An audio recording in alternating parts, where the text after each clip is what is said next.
부장님, 이창호의 행적을 파악했습니다. 후배 검사 김태준의 목소리가 전화기 너머로 들려왔습니다. 박민호는 긴장한 채로 전화를 받았습니다.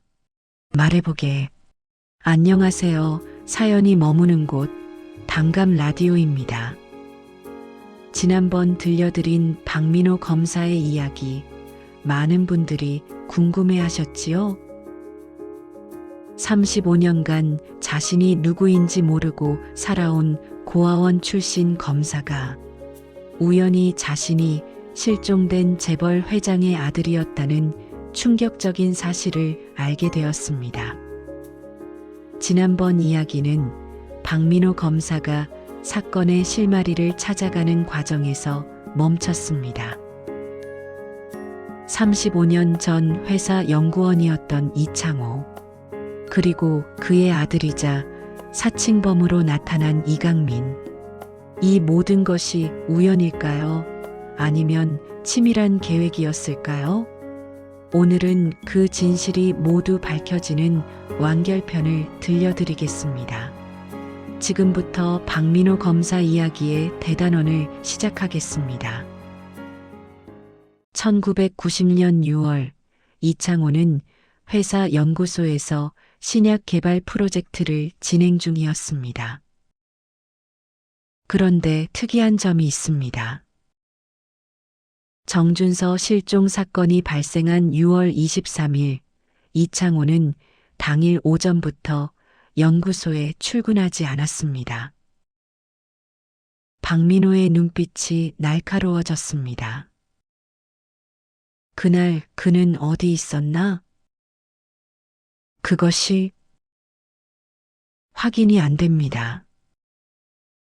당시 출근부 기록에는 병가로 처리되어 있습니다. 하지만 병원 기록은 없습니다. 계속하게.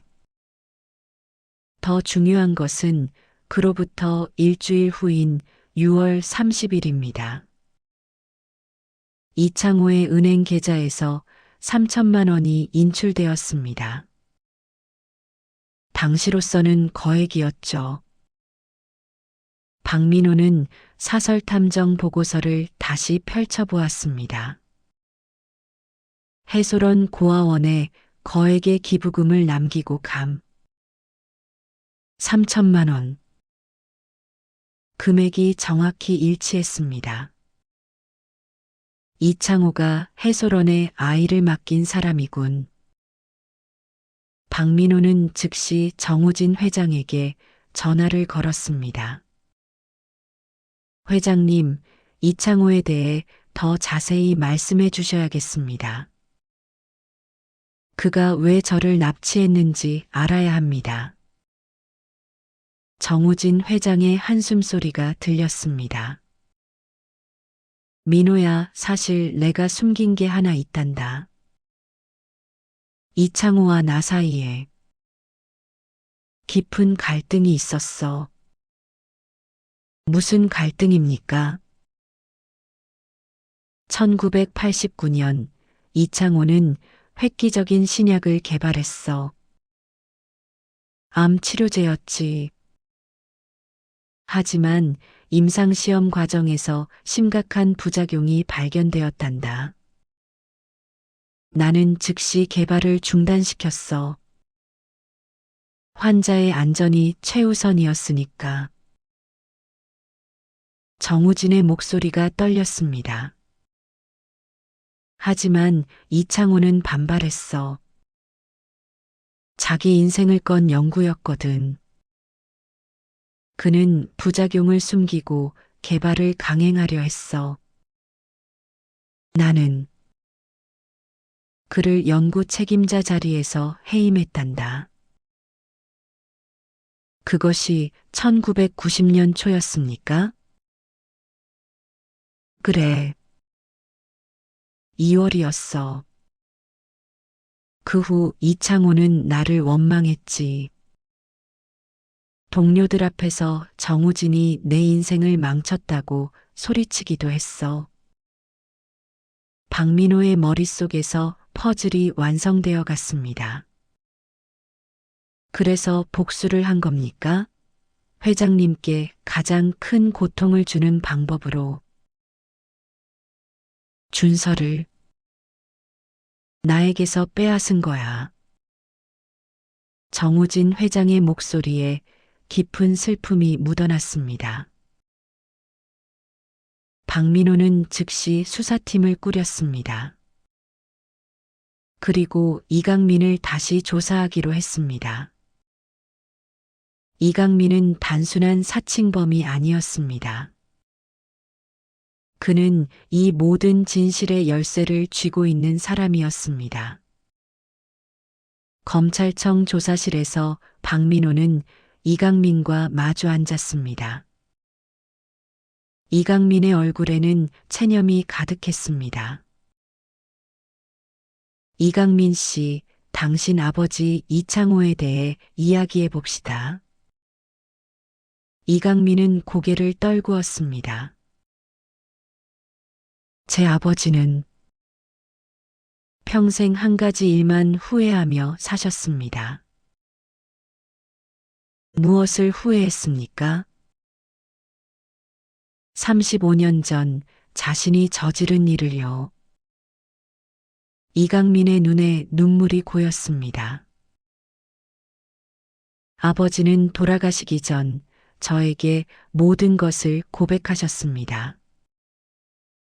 1990년 6월 23일 비 오는 날. 아버지는 놀이터에서 정준서를 데려갔습니다. 박민호의 주먹이 떨렸습니다. 하지만 그는 침착함을 유지했습니다. 어떻게 데려갔습니까? 아버지는 준서가 혼자 놀고 있는 것을 보고 다가갔습니다. 엄마가 기다린다고 말하면서 사탕을 주었죠. 7살 아이는 순순히 따라갔습니다. 이강민은 손으로 얼굴을 가렸습니다. 아버지는 준서를 차에 태워 멀리 갔습니다. 그리고 기억을 지우기 위해 약물을 사용했습니다. 아버지는 연구원이었으니까요. 기억에 심각한 혼란을 일으키는 불법 약물을 알고 있었습니다.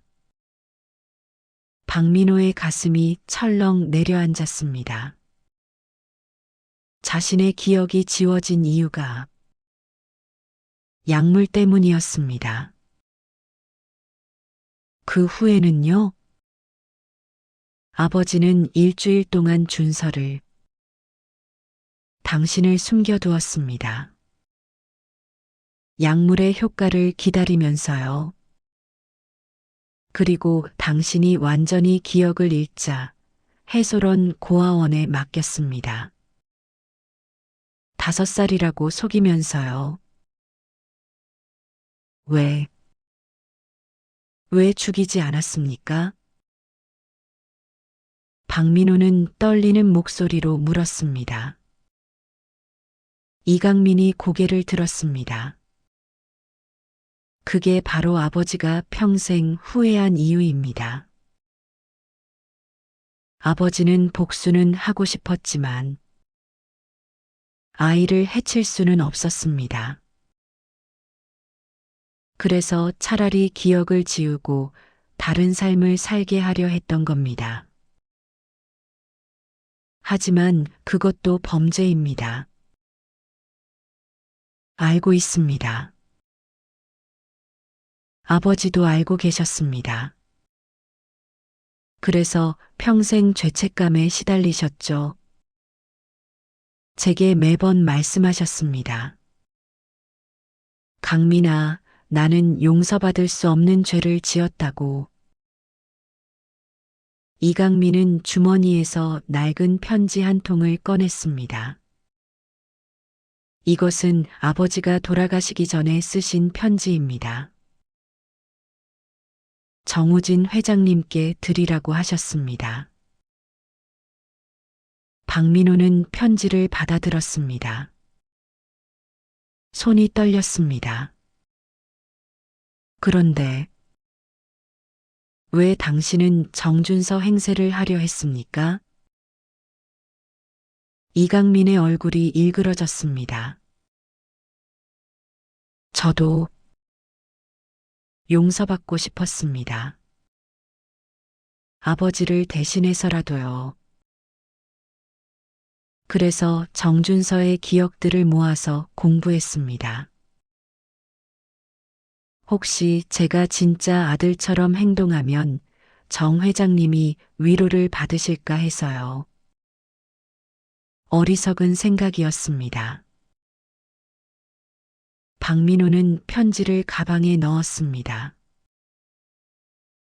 이강민 씨, 당신은 사칭 혐의로 처벌받게 될 겁니다. 하지만 진실을 말해준 것은 참작하겠습니다. 감사합니다, 검사님. 아니, 정준서 씨. 박민호는 정우진 회장의 저택을 찾았습니다. 이창호의 편지를 전하기 위해서였습니다. 응접실에는 정우진 회장과 정우석이 함께 있었습니다. 진실을 알아냈습니다. 박민호는 조사 결과를 모두 설명했습니다. 이창호가 복수를 위해 정준서를 납치한 것, 약물로 기억을 지운 것, 그리고 해소론에 맡긴 것까지. 정우진 회장은 아무 말 없이 창밖만 바라보았습니다. 그의 어깨가 떨리고 있었습니다. 그래서 창호가 그런 일을 저질렀구나. 오랜 침묵 끝에 정우진이 입을 열었습니다. 나도 잘못이 있어. 창호의 연구를 중단시킬 때 좀 더 배려했어야 했어. 그 사람 입장도 생각했어야 했는데. 회장님 잘못이 아닙니다. 환자의 안전을 위한 결정이었습니다. 박민호는 이창호의 편지를 꺼냈습니다. 이것은 이창호가 죽기 전에 쓴 편지입니다. 정우진은 떨리는 손으로 편지를 받았습니다. 봉투를 뜯고 편지를 펼쳤습니다.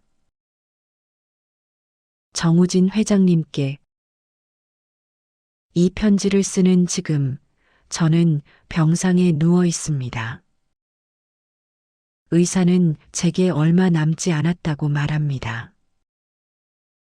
그래서 이제는 고백해야 할 때라고 생각합니다. 35년 전 저는 회장님의 아드님을 납치했습니다. 복수심에 눈이 멀어 돌이킬 수 없는 죄를 저질렀습니다. 제 인생이 무너졌다고 생각했고 회장님께도 같은 고통을 주고 싶었습니다. 하지만 준서를 납치한 후 저는 매일 밤 악몽에 시달렸습니다. 그 어린아이가 엄마를 찾으며 우는 모습이 눈에 밟혔습니다.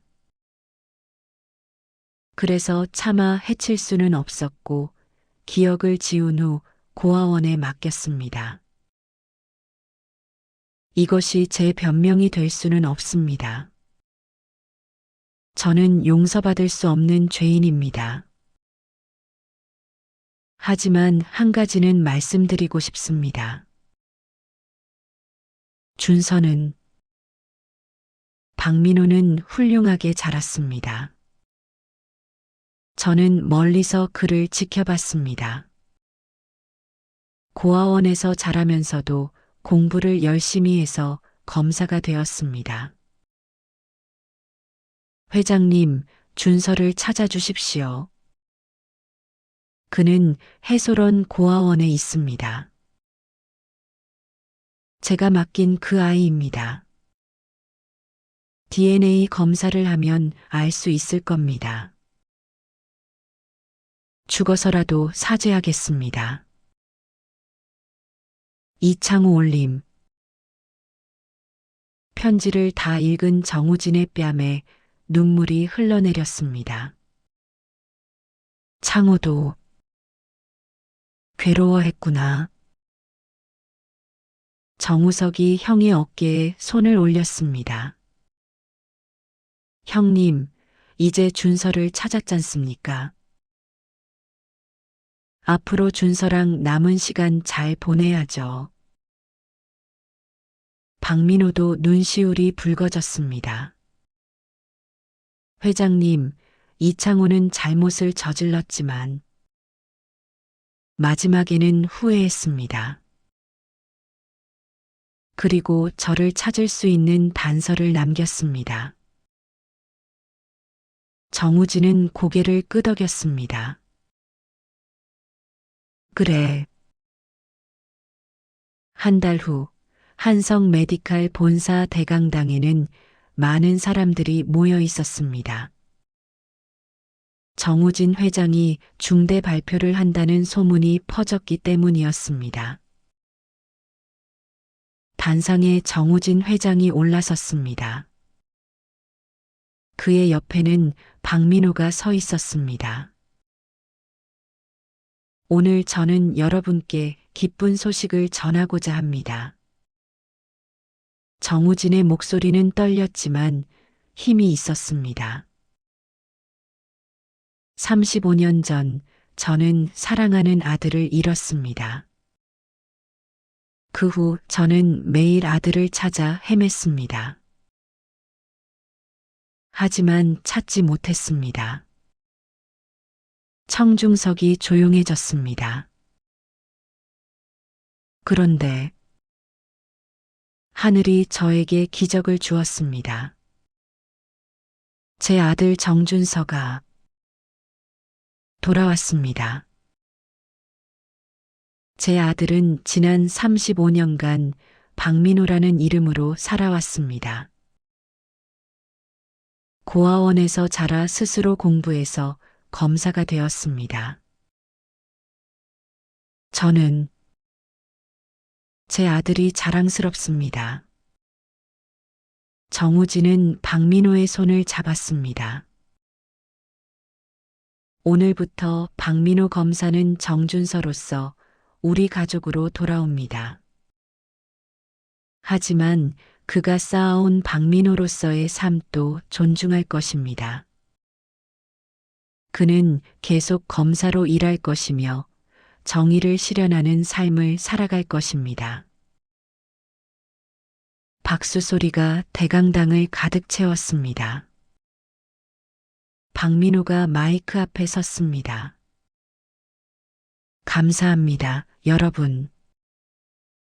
그리고 회장님, 아니 아버님. 박민호는 정우진을 바라보았습니다.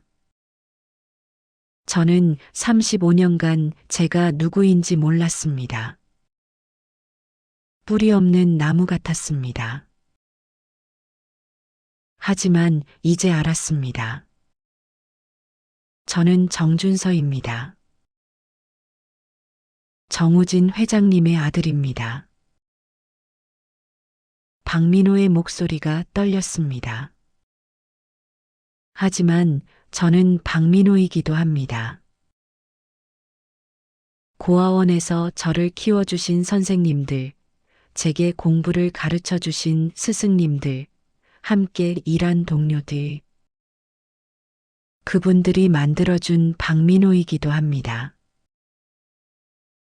청중석에서 고개를 끄덕이는 사람들이 보였습니다. 앞으로 저는 두 가지 정체성을 모두 가지고 살아가겠습니다. 정준서로서 아버님께 효도하고 박민호로서 정의를 실현하는 검사로 살아가겠습니다. 다시 한번 큰 박수가 터져 나왔습니다. 행사가 끝난 후 박민호는 정우진, 정우석과 함께 조용한 카페에 앉았습니다. 준서야. 정우진이 입을 열었습니다. 아니, 민호야. 내가 원하는 대로 부르마. 민호라고 불러주세요, 아버님. 그게 더 익숙합니다. 정우진은 미소를 지었습니다. 알겠다, 민호야. 하지만 한 가지는 약속해다오. 우리 가족이 함께하는 시간을 만들자꾸나. 물론입니다, 아버님. 정우석이 끼어들었습니다. 민호야, 35년 동안 내가 못해준 삼촌 역할을 이제부터라도 하고 싶구나. 괜찮겠니? 박민호는 정우석의 손을 잡았습니다. 세 사람은 서로를 바라보며 미소 지었습니다. 35년의 상처가 완전히 아문 것은 아니었지만 치유는 시작되었습니다. 6개월 후 박민호는 여전히 서울중앙지검에서 검사로 일하고 있었습니다. 하지만 이제는 주말마다 아버지 정우진을 찾아갔습니다. 어느 일요일 오후 정우진의 저택 정원에서 두 사람은 차를 마시고 있었습니다. 민호야, 요즘 일은 어떠니? 바쁩니다, 아버님. 하지만 보람 있습니다. 정우진은 흐뭇하게 웃었습니다. 너희 엄마가 보면 정말 자랑스러워 할 거야. 우리 아들이 검사가 되어 정의를 실현하고 있다니. 박민호는 정원 한쪽에 마련된 작은 추모비를 바라보았습니다. 어머니 윤희를 기리는 비석이었습니다. 박민호는 매번 방문할 때마다 그 앞에 꽃을 바쳤습니다. 만나보지 못한 어머니였지만 그는 어머니의 사랑을 느낄 수 있었습니다. 아버님, 제게 어머니 이야기를 더 들려주세요. 정우진의 눈빛이 부드러워졌습니다. 내 어머니는 따뜻한 사람이었어. 겨울에 길거리에서 떨고 있는 사람을 보면 그냥 지나치지 못했지. 항상 도와주려고 했단다. 저도 그런 면이 있는 것 같습니다. 그래, 넌 엄마를 닮았어. 외모는 나를 닮았지만 마음씨는 너희 엄마를 닮은 것 같구나. 두 사람은 조용히 차를 마셨습니다. 편안한 침묵이었습니다. 정우석이 정원으로 걸어왔습니다. 민호야, 잘 지내니? 오늘 형님과 함께 골프 치기로 했는데 너도 함께 가지 않겠니? 저는 골프를 쳐본 적이 없는데요. 그럼 배우면 되지. 삼촌이 가르쳐 줄게. 박민호는 웃었습니다.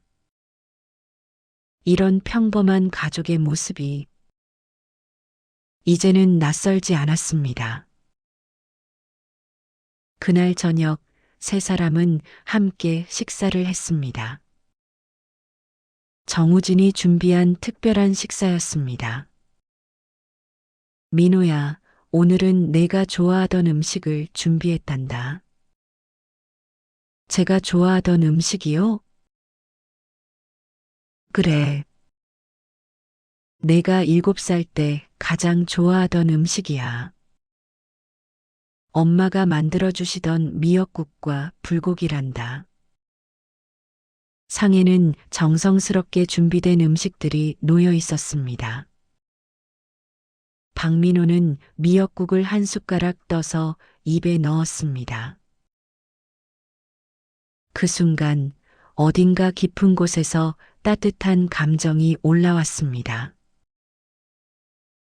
기억은 아니었지만 느낌이었습니다. 맛있습니다, 아버님. 다행이구나. 너희 엄마 방식대로 만들었단다. 식사를 마친 후 정우진은 박민호에게 작은 상자를 건넸습니다.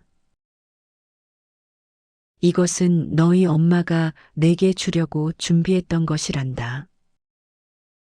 박민호는 상자를 열었습니다. 안에는 낡은 회중시계가 들어 있었습니다. 이것은 내 할아버지의 회중시계야. 너의 7살 생일날에 주려고 했던 거지. 뒷면을 봐라. 박민호는 시계를 뒤집었습니다. 시간은 흘러도 사랑은 영원하다는 문구가 새겨져 있었습니다. 이강민이 말했던 그 회중시계.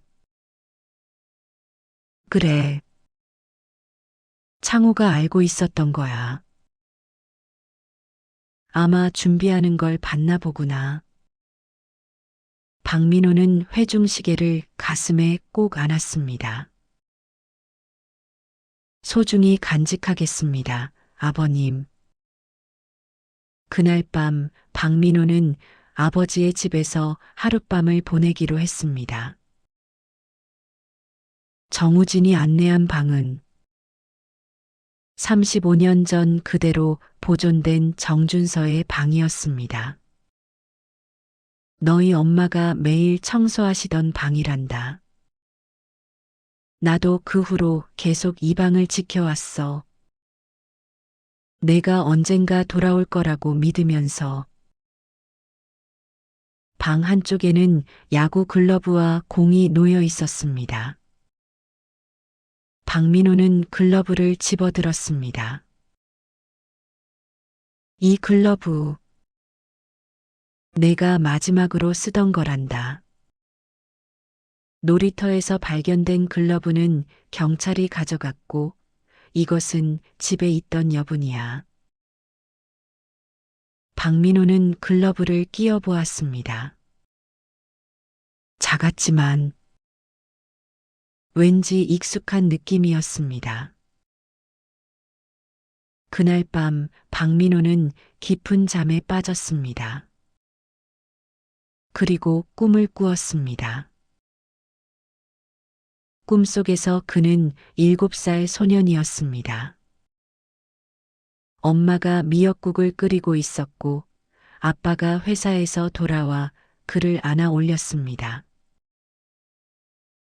삼촌이 옆에서 웃고 있었습니다. 준서야, 우리 야구하러 갈까?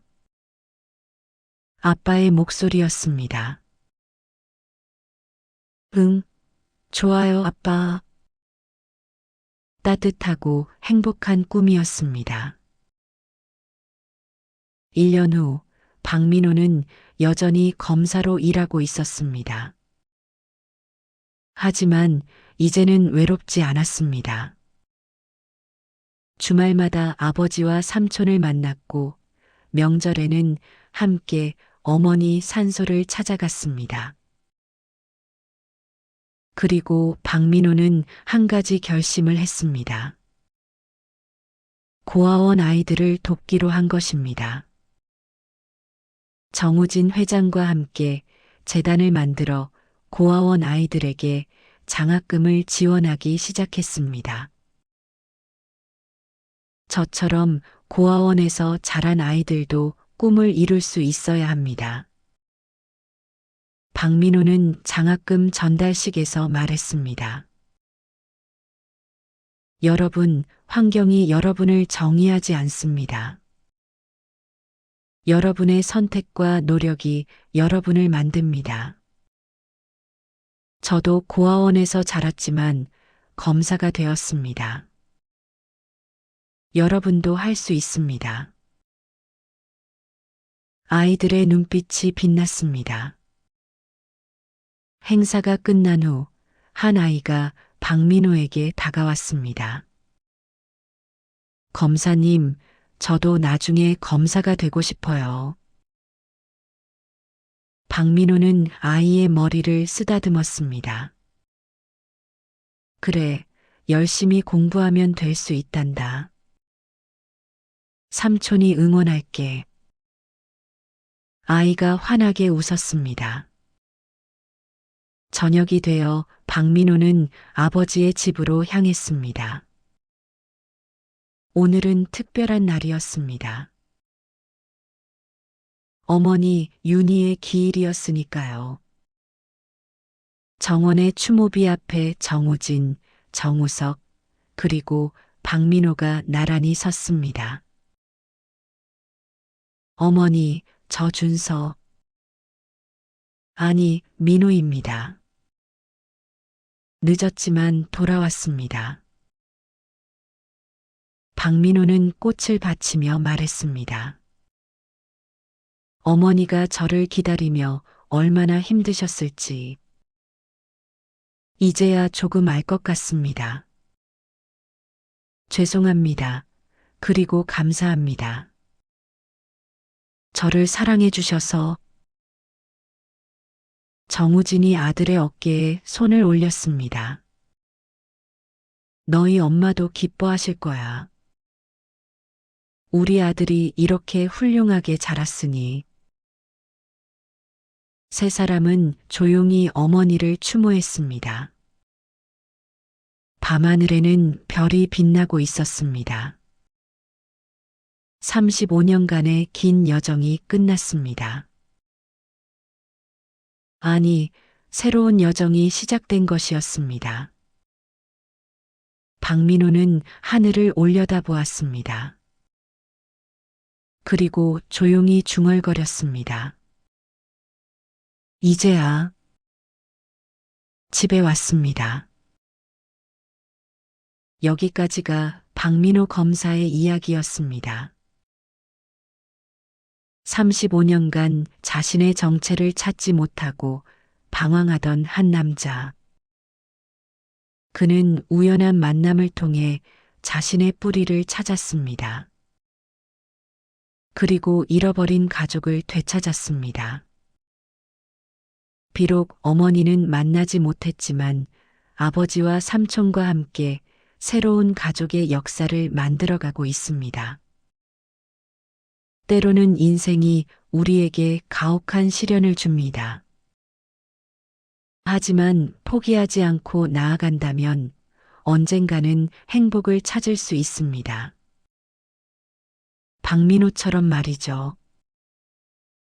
다음 시간에도 더 좋은 이야기로 찾아뵙겠습니다. 항상 건강하시고 행복하세요.